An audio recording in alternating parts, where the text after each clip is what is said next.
So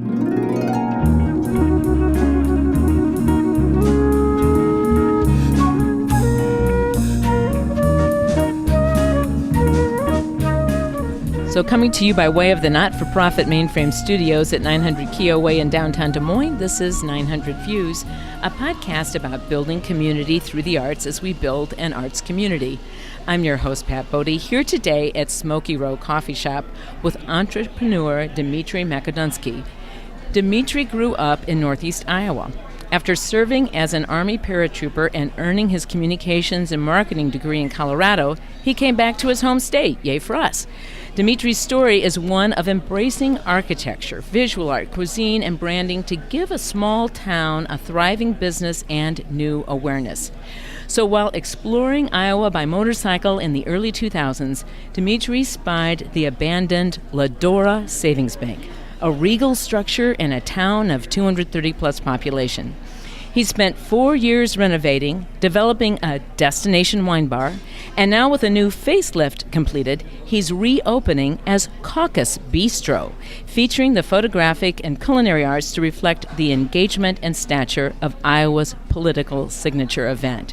So Dimitri, this is a completely different model of community building than we've talked about this podcast in the past. We've talked a lot about Mainframe, and this is clearly the arts are engaged here in a number of different ways, but you're taking a piece that was maybe on the outs, a piece of structure that was having some struggles, and working in a very small community. Yes.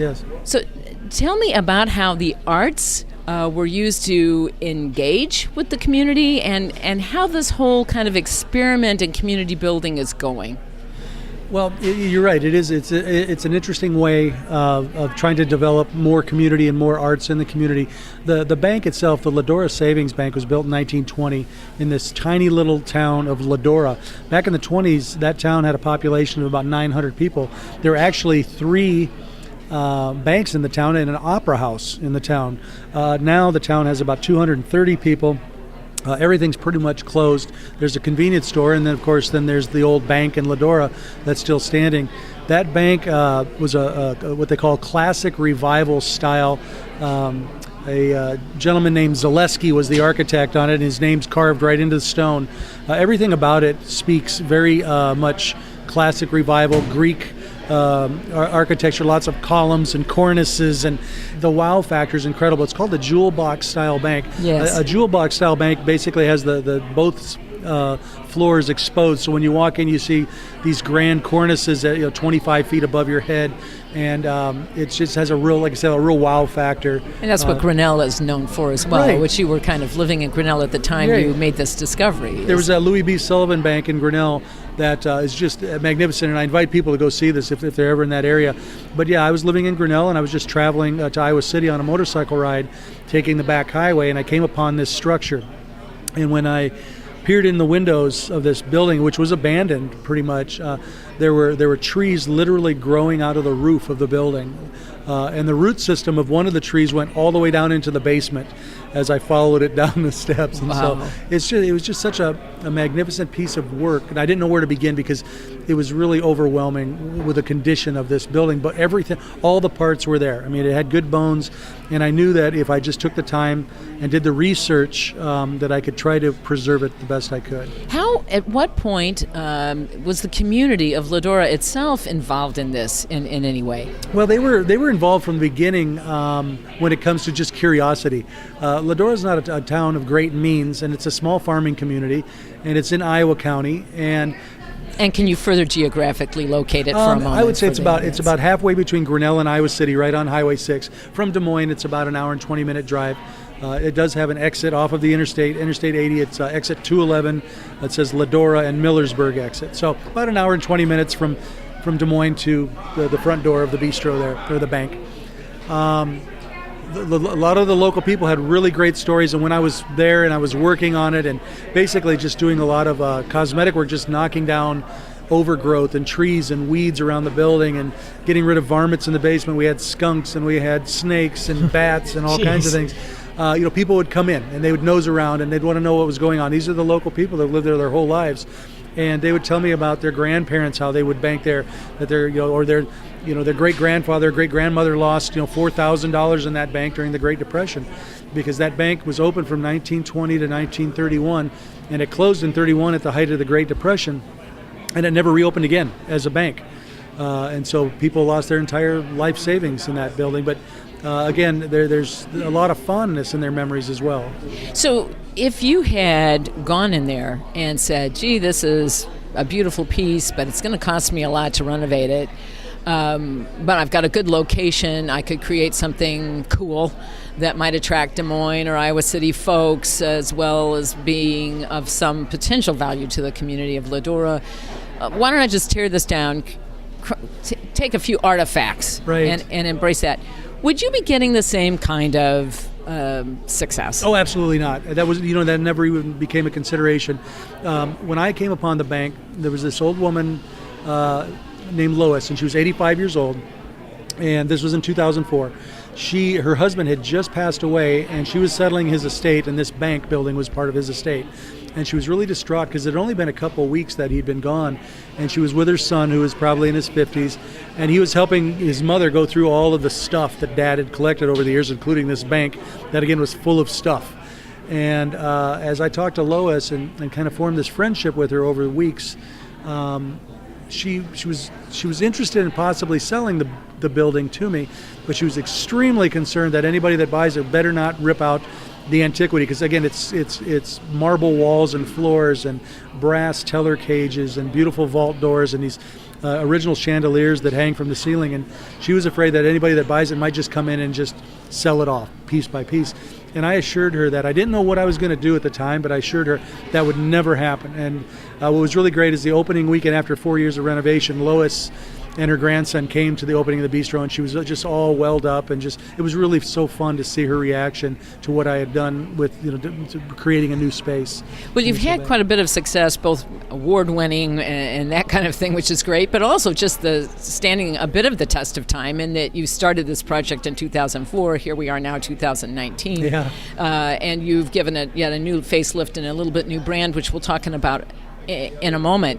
But as an exercise in community building, how much of that was in the back of your mind as you were actually doing this, or were you really just kind of going in there as an entrepreneur and recognizing, gee, I need to restore and protect this place for the purposes of being able to make it successful financially over time? A little bit of both, actually. When I first went in, I was as skeptical of the local people as the local people were of me. And because I always wanted to know what their intention was. And these are the kind of folks that would just walk right in the building. So when I originally bought the building, the notion was I was going to buy it to be my home.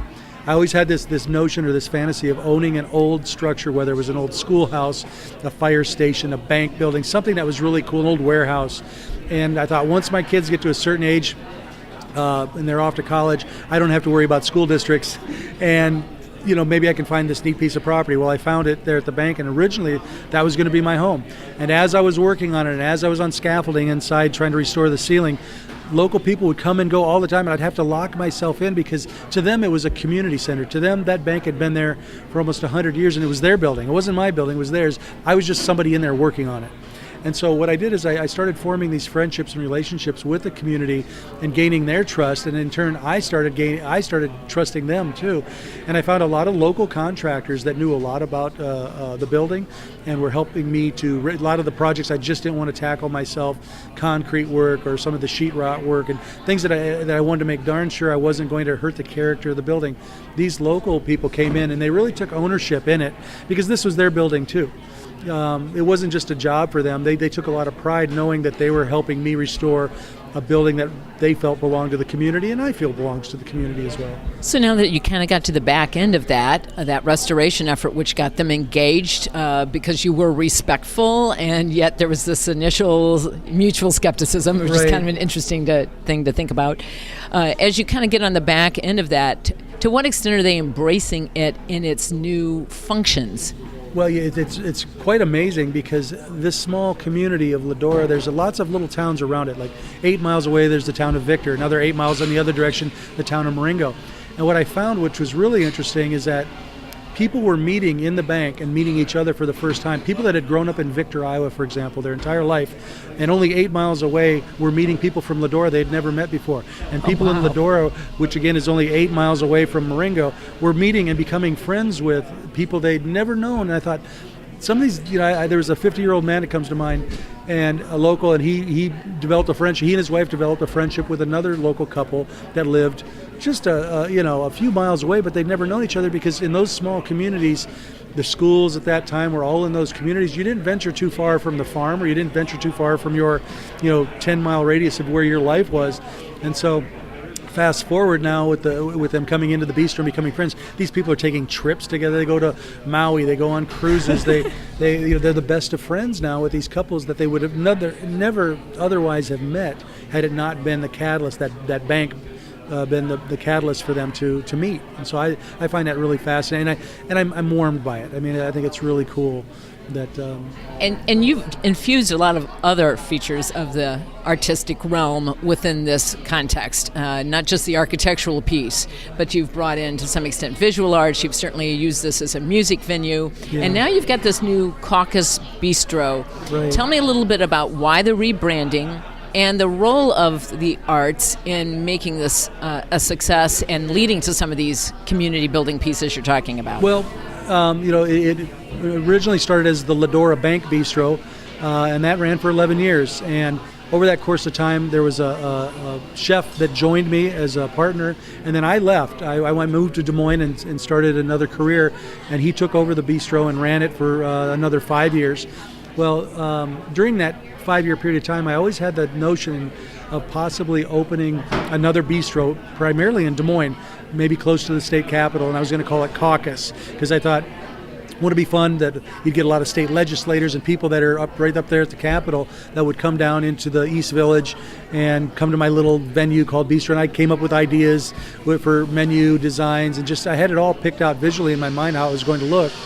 That being said, my former partner and chef decided he was leaving the bistro. He was going to move on in Ladora. So I was going to find myself here in the course of maybe 8 or 9 months with an empty building if I couldn't find another chef to run the place or buy the place.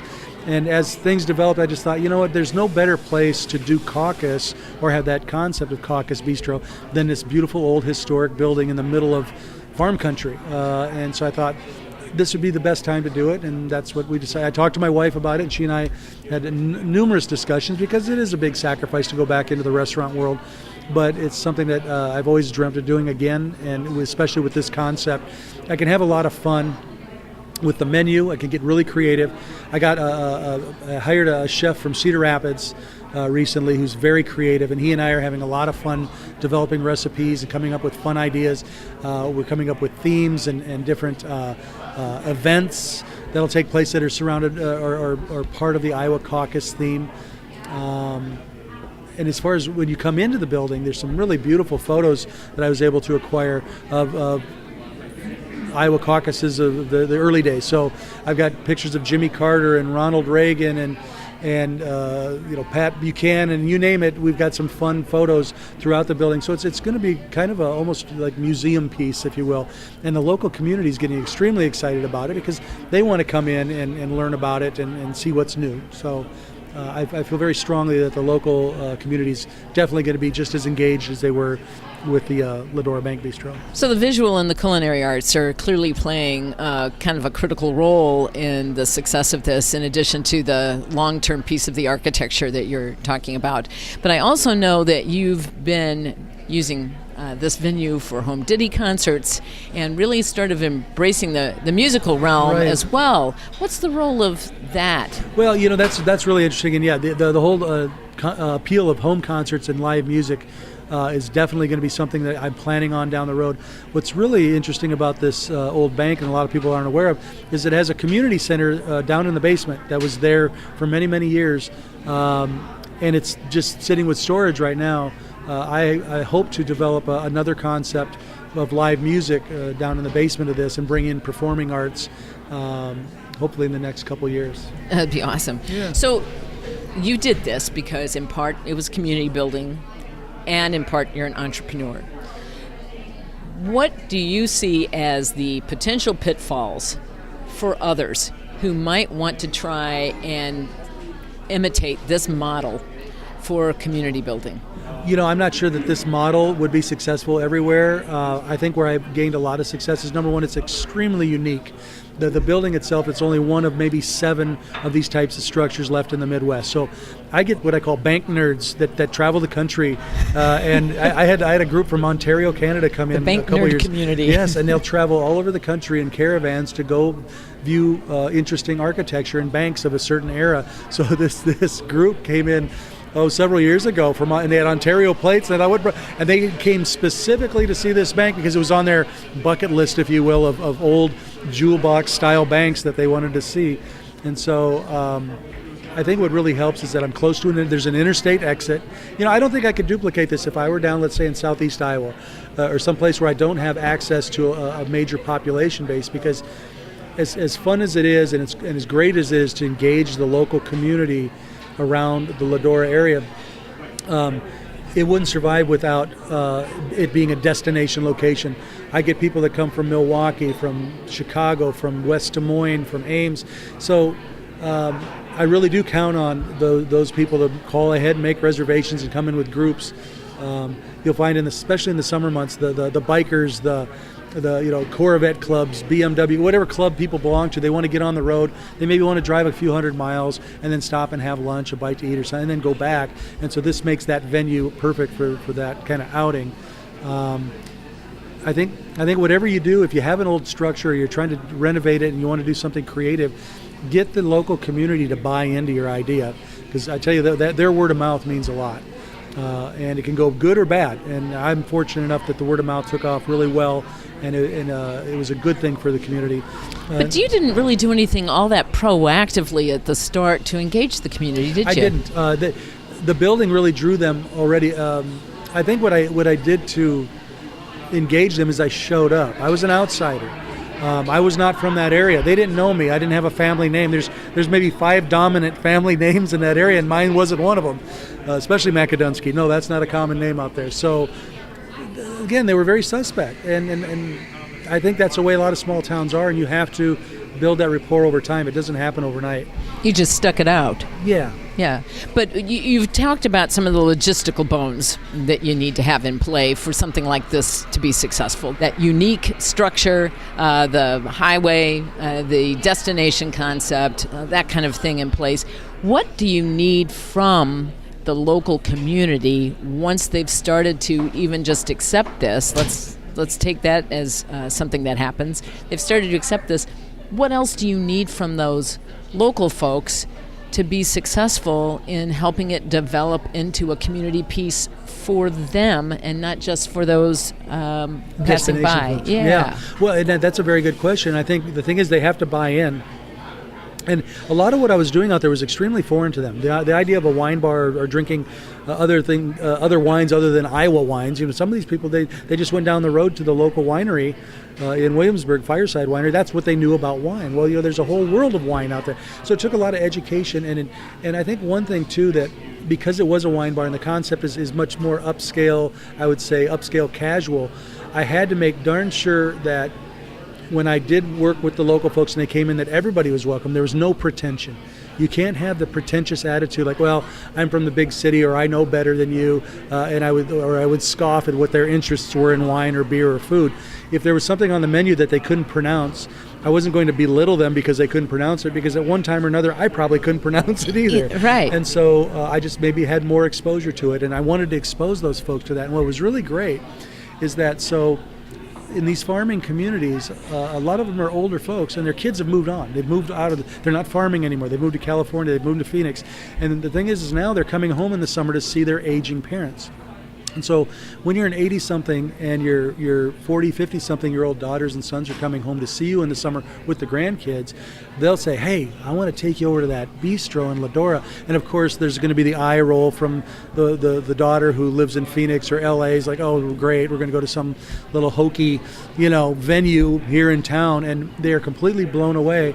And I think what they're really blown away is how their parents have embraced it.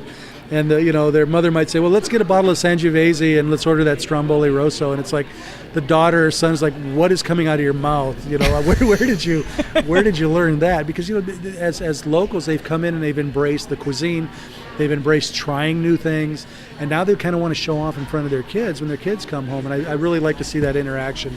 So that makes it a lot of fun. Well, I can't thank you enough for doing this. I'm extremely excited about Caucus Bistro and cannot wait to see it. Yay.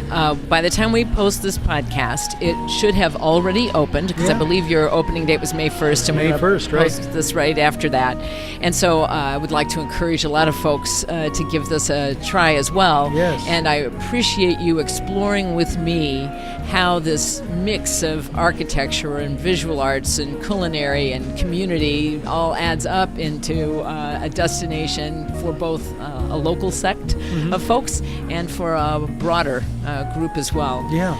So with that, I got to thank you bet. so much for Thank your you so much, time. Pat. And as always, I want to remind folks to check out the First Friday events at Mainframe and the Third Thursday events and all the stuff that happens in between at both Mainframe Studios, Des Moines Social Club. The list goes on and on. We're really developing a strong connection to the arts here in Central Iowa. Thank you, Dimitri.